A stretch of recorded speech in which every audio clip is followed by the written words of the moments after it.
大家好，我是丽姐，欢迎大家来听相亲故事，感谢大家的订阅。今天跟大家分享一个让我印象深刻的故事，是关于一位四川姑娘嫁到台湾后的经历。这个故事啊，简直是峰回路转，让人直呼卧槽。小静是成都人，标准的川妹子，辣椒炒肉做得好，性格也像辣椒一样火辣。她通过网络认识了台湾的阿明，两人视频聊天几个月后，阿明专程飞到成都见面，没多久就定下了婚约。小静的父母起初有些担忧，闺女啊，台湾那边听说经济不行了，你嫁过去会不会吃苦啊？小静却笑着说，爸妈，你们的信息可能有点过时了。阿明家在台北，他跟我视频的时候，我都看到他家装修的挺不错的，他还开着车呢。阿明每次来成都都大手大脚的花钱，带小静逛商场从不皱眉，还送了一枚不小的钻戒。小静觉得这不是明摆着条件好吗？再说了，台湾可是亚洲四小龙之一，怎么可能真的穷呢？婚礼在成都举行，阿明大方地承担了一切费用，还给了丰厚的彩礼，这更坚定了小静跟着阿明去台湾的决心。婚后，小静收拾好行囊，满怀期待地飞往台湾，憧憬着新生活。我的天呐！这是小静到了台湾阿明家的第一反应。原来，阿明在视频时展示的房子是他在台北的出租屋，而他的老家却在台东的一个小村庄，环境与小静想象中的台湾完全不同。房子是上世纪70、80年代的老旧平房，装修简陋，家具也很陈旧。更令小静意外的是，阿明的父母非常节俭，几乎到了抠门的地步。婆婆每天精打细算，一个鸡蛋都要切成好几块分着吃。公公把用剩的茶叶晒干再泡，家里的衣服补了又补。小静忍不住问阿明，你不是说你家条件很好吗？为什么现实是这样的？阿明尴尬地解释，我在台北工作，收入还可以，但老家就是这样的农村生活，父母习惯节约，这是老一辈的生活方式。小静简直不敢相信自己的耳朵，她突然明白了一个残酷的现实，阿明在成都时的阔绰是专门为了给她留下好印象，而实际上她的家庭生活水平远没有她展示的那么好。婆婆看出了小静的失望，冷笑着说，现在的大陆女孩啊，都以为台湾是天堂，嫁过来就能享福。我们台湾人勤劳节俭，不像你们大陆人那么浪费。这句话彻底点燃了小静的怒火。什么叫我们大陆人浪费？您这是刻板印象好不好？再说了，节俭和抠门是两回事。就这样，小静和婆家的矛盾从一开始就种下了种子。阿明夹在中间，左右为难，一方面理解小静的失落感，另一方面又不想得罪父母。他试图安慰小静，适应一下就好了，台湾其实挺好的，只是我们家乡比较朴素而已。小静冷哼一声，朴素？你把这叫朴素？你在成都的时候怎么不朴素啊？随着日子一天天过去，小静发现台湾农村的生活确实与四川有很大不同。这里的饮食清淡，婆婆做的菜几乎不放油，更别提辣椒了。村里的娱乐活动少得可怜，除了打麻将就是看电视。最让她接受不了的是，村里人对大陆媳妇的态度，时不时就有人用异样的眼光看她，甚至背后嘀咕大陆妹。小静开始怀疑自己的决定，我是不是太草率了？就因为一枚钻戒和几次约会就嫁到千里之外，现在却要面对完全陌生的环境和不友善的眼光。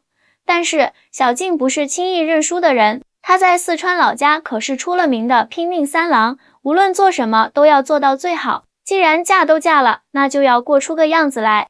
好的，既然你们觉得大陆姑娘嫁过来就是为了钱，那我偏要让你们看看什么叫做真正的实力。小静暗下决心，开始了她的反击计划。首先，小静开始学做台湾菜。她上网搜索台湾各地的特色菜谱，了解当地的饮食习惯和烹饪技巧。从三杯鸡到卤肉饭，从蚵仔煎到台南担仔面，她逐一尝试，并根据家人的口味进行调整。婆婆起初对小静的厨艺嗤之以鼻，但当尝到小静做的菜肴后，不得不承认味道确实不错。小静还巧妙地融入了四川的烹饪元素，让原本清淡的台湾菜增添了一丝川味的独特风情，但又不会太过刺激。这个还可以吗？婆婆勉强称赞道，这已经是她能给出的最高评价了。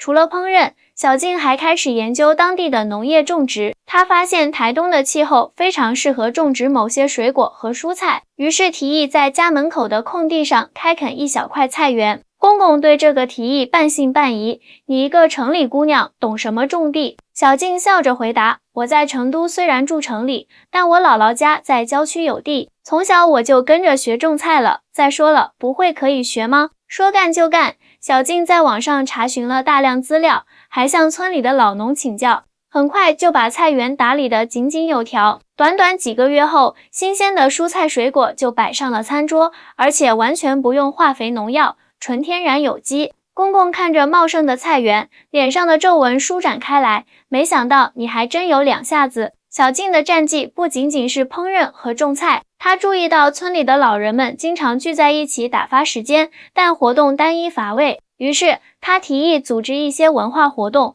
比如教大家做四川特色小吃，或者分享大陆的流行文化和生活方式。起初，村里人对小静的提议不太感兴趣，但架不住她的热情和坚持。渐渐的，越来越多的人被吸引过来，特别是当他们尝到小静做的麻婆豆腐和水煮鱼后，对大陆文化的好奇心被彻底点燃了。哇，原来四川菜这么好吃，大陆现在发展的这么快啊！小静，下次教我们做担担面吧。村民们的态度开始转变，对小静也逐渐亲切起来。小静的婆婆看着这一切，内心既骄傲又有些酸溜溜的。她没想到这个当初看不上的大陆妹竟然这么能干，不仅把家务做得井井有条，还能赢得村里人的喜爱。你这个媳妇啊，比我想象的要强多了。婆婆终于在一天晚饭后对小静说道，虽然语气依然有些倔强，但已经能明显感受到认可。阿明更是对妻子刮目相看，他原本担心小静会因为生活条件的落差而选择离开，没想到她不仅坚持下来，还把生活过得有声有色。老婆，我真是娶对人了。阿明常常这样由衷的感叹。但小静的反击才刚刚开始，在了解到台湾农村电商不够发达后，小静决定把自家种的有机蔬果和自制的川味台式小吃放到网上销售。她注册了社交媒体账号，开始分享自己在台湾的生活故事和美食制作过程。哎呀妈呀，没想到我这个账号一夜之间涨了5000粉。小静兴奋地对阿明说，她的故事，一个四川姑娘嫁到台湾后的生活转变，引起了两岸网友的共鸣，特别是她那融合了川味和台式风格的创新菜谱，更是吸引了大量美食爱好者。随着粉丝数量的增加，小静开始接到不少合作邀请，有台湾的食品公司想请她代言他们的产品，也有旅游节目组想邀请她介绍台东的乡村生活，就连村里的乡公所也找到她，希望她能担任当地农产品的推广大使，帮助提升村庄的知名度。公婆看着小静忙前忙后接电话谈合作，完全不敢相信这是几个月前那个不谙世事的大陆媳妇。尤其是当第一笔代言费打入银行账户后，公公的眼睛都直了，这么多钱就靠拍几个视频。小静笑着解释现代网络经济的运作方式，现在的网络时代不一样了，好的内容就是财富，我们可以足不出户就把台东的美好生活展示给全世界，何乐而不为呢？婆婆虽然不太理解这些新鲜事物，但看到实实在在的收益，也不得不承认小静的眼光独到。你这个媳妇真有本事，比村里那些整天只会打麻将的年轻人强多了。小静的事业蒸蒸日上，她的社交媒体账号粉丝已经突破了20万，每个视频的播放量都在10万以上。她开设了线上商店，销售家里种的有机蔬果和自制的川台融合调料包。由于供不应求，她还带动了村里其他家庭一起种植，形成了一个小型的农产品合作社。之前谁说台湾农村穷来着？这不是机会多得很吗？小静常常这样调侃自己当初的误解。她发现台湾乡村虽然生活节奏慢，物质条件比不上大城市，但这里的自然环境优美，人情味浓厚，而且有着得天独厚的发展潜力，只是缺乏创新思维和现代营销手段。小静的成功也让村里人对大陆媳妇的看法彻底改变。过去，村里总有人背后议论大陆妹只是为了台湾的好生活才嫁过来，现在却不得不承认，是小静带给村子新的活力和机遇。小静啊，你看能不能帮我家的女儿也开个网店？我们家的芒果可好吃了。小静，教教我怎么用那个什么抖音吧。村里的大婶们纷纷向小静请教。而最让小静感到欣慰的是，她和公婆的关系也发生了质的变化。婆婆不再把她当外人，而是真心将她视为家里的一份子。公公更是把她当成了自己的骄傲，逢人就夸我这个大陆媳妇多能干。阿明看着妻子的成功，内心充满了愧疚和感激。愧疚的是当初没有如实告诉他家里的真实情况，感激的是他不仅没有抱怨，反而用自己的努力改变了一切。老婆，对不起，我当初不应该隐瞒家里的情况。一天晚上，阿明终于鼓起勇气道歉。小静笑着摇摇头，如果你当时告诉我实情，我可能就不会嫁过来了，那我就会错过这么多美好的经历和机会。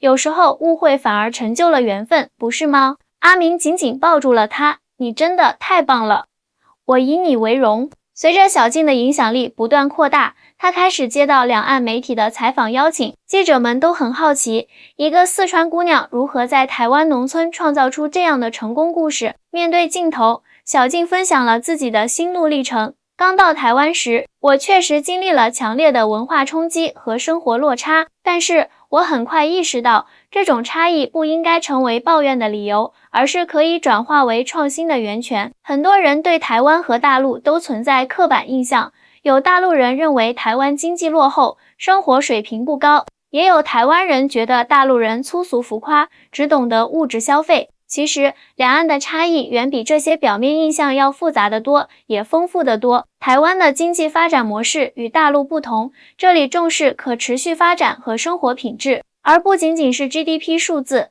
大陆则在快速发展中创造了许多创新模式和机会。如果能够取长补短，两岸民众都能从中受益。这番话引起了广泛共鸣，不少两岸青年表示受到启发，希望能够突破刻板印象，加深彼此了解。小静的故事也传回了四川老家，她的父母通过视频看到女儿的新生活，心里的担忧终于放下了。闺女，你现在过得比我们想象的要好多了。母亲欣慰地说。小静点点头，妈，你们放心吧，台湾真的很好，只是和我们想象的不太一样。这里的人情味很浓，环境也好，虽然生活方式和四川不同，但各有各的美好。2年后，小静和阿明的努力终于有了更大的回报。他们的农产品合作社已经成为台东地区的知名品牌，不仅销往台湾各地，还远销到大陆和其他亚洲国家。他们用赚来的钱翻修了老房子，给公婆添置了新家具，还在村里建立了一个文化交流中心，定期举办两岸文化活动。谁说农村就一定穷啊？关键是看你怎么利用资源。小静常对来访的客人说道，她现在已经成了村里的金牌媳妇，不少台湾男孩还专程来打听，能不能介绍几个像小静这样的四川姑娘给他们认识。小静的故事甚至惊动了台湾的农业部门。一天，县政府的官员亲自登门拜访，向小静请教乡村振兴的经验。其实很简单，小静谦虚地说，就是要充分发挥台湾农村的优势，干净的环境、优质的农产品、淳朴的民风，再结合现代营销手段，让好东西被更多人看到、买到。官员听后连连点头，小静女士，我们正在推动一项乡村振兴计划，希望你能担任顾问，帮助更多村庄实现类似的转变。就这样，小静的影响力从一个村庄扩展到了整个县域。她开始定期为其他村庄的年轻人提供培训，教他们如何利用互联网销售农产品，推广乡村旅游。我的天啊，谁能想到我一个四川姑娘，有一天会成为台湾乡村振兴的顾问。每当想到这里，小静都忍不住笑出声来。婆婆看着小静的成就，再也不提大陆妹这样的字眼了。相反，她开始以自己有这样一个媳妇为荣，我儿媳可是全台湾最棒的。在村里的老姐妹聚会上，婆婆总是这样骄傲地宣称。有一次，小静不小心听到婆婆和邻居闲聊，当初我还担心找个大陆媳妇会让儿子吃苦，现在看来是她让我们全家翻身。以前真是有眼不识泰山啊！这句话让小静心里暖暖的，她明白这是婆婆真心实意的认可，比任何华丽的赞美都来得珍贵。随着事业的不断发展，小静和阿明决定扩大经营规模。他们租下了村外一大片闲置的农田，开始有计划地种植更多品种的有机水果和蔬菜。同时，他们还建立了一个小型加工厂，将新鲜农产品制成各种调味料和即食食品，延长产品的保质期和销售半径。我们要做的不只是卖农产品，而是要打造一个完整的产业链，从种植到加工，从销售到品牌建设，全方位发展。小静对阿明说出自己的规划，阿明被妻子的远见所折服。老婆，你真的越来越厉害了，我都要甘拜下风了。小静笑着捶了他一下，别贫嘴，这都是我们共同的事业，你可是功不可没的。确实，这几年来，阿明也成长了不少，从最初的无所适从到现在能独当一面管理加工厂，他的变化也让小静感到欣慰。3年后的一天，小静收到了一个特别的邀请，参加台北举办的两岸青年创业论坛，并作为主讲嘉宾分享自己的创业经历。站在富丽堂皇的会场，面对数百名来自两岸的青年创业者，小静心潮澎湃。她回想起初到台湾时的迷茫和失落，没想到短短几年时间，自己竟然走出了一条与众不同的创业之路。大家好，我是来自四川的小静，现在是台东某村的媳妇，农产品合作社的负责人，也是一名网红博主。小静风趣幽默的开场白引来满堂笑声。她详细分享了自己如何从一个对台湾农村失望透顶的新娘，转变为充满创业激情的乡村振兴推动者，如何将四川的烹饪技巧与台湾的食材结合，创造出独特的美食体验，如何利用互联网思维改变传统农业销售模式，让偏远乡村的优质产品走向世界。在我看来，两岸之间的差异不是障碍，而是机遇。正是因为有不同的文化背景和生活经验，我们才能相互学习，相互启发，创造出更多的可能性。小静的发言赢得了经久不息的掌声。论坛结束后，不少与会者纷纷上前与小静交换联系方式，希望能与她合作或向她学习。其中一位来自上海的青年创业者特别引起了小静的注意。小静姐，我在上海有一家连锁餐厅，专门经营各地特色美食。看了你的分享后，我非常希望能引进你的川台融合菜系。如果可能的话，我想邀请你担任我们的美食顾问，帮助我们开发新菜品。这个提议让小静看到了更广阔的发展空间。她和阿明商量后，决定接受这个合作机会，将他们的品牌带到大陆市场。就这样，小静的创业之路从台湾一个小村庄延伸到了大陆的1线城市。她的故事也成为两岸民间交流的一个生动案例，被多家媒体报道和转载。某天，小静接到一个意外的电话，对方自称是一家出版社的编辑，希望能出版她的创业故事。您的经历太有价值了，从面对文化冲击到逆境创业，再到促进两岸交流，这样的故事一定能激励更多年轻人。编辑热情地说道。小静被这个提议惊到了。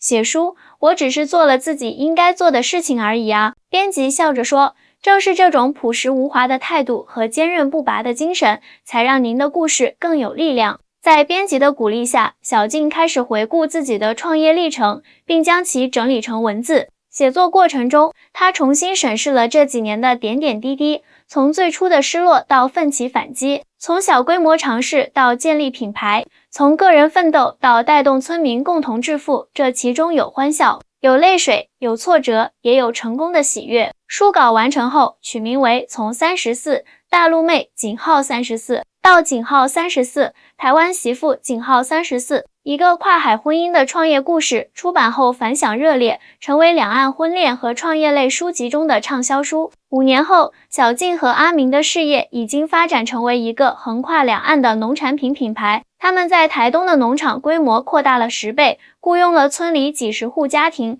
在大陆，他们的产品进入了多个高端超市和连锁餐厅。他们还开设了线上课程，教授两岸年轻人如何在乡村创业。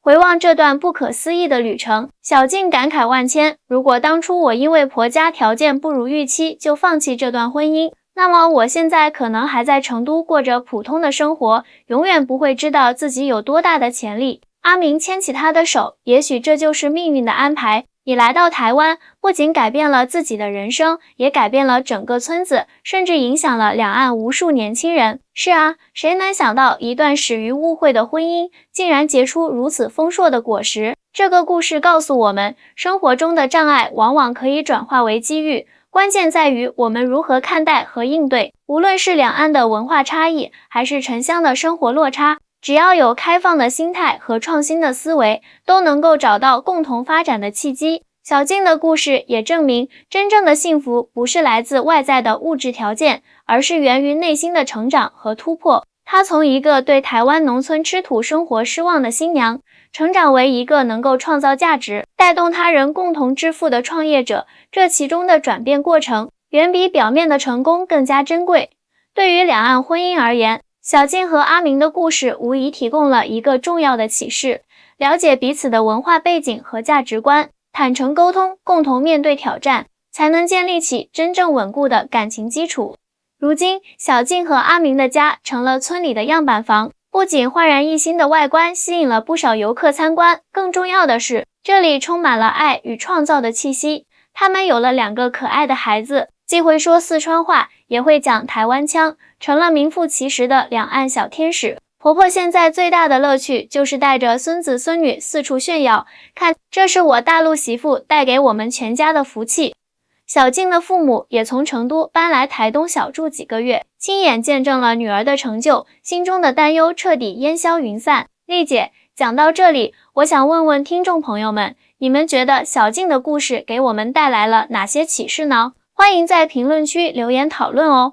如果你也有类似的经历，也欢迎分享出来，别忘了点赞、收藏、转发。我是丽姐，我们下期再见。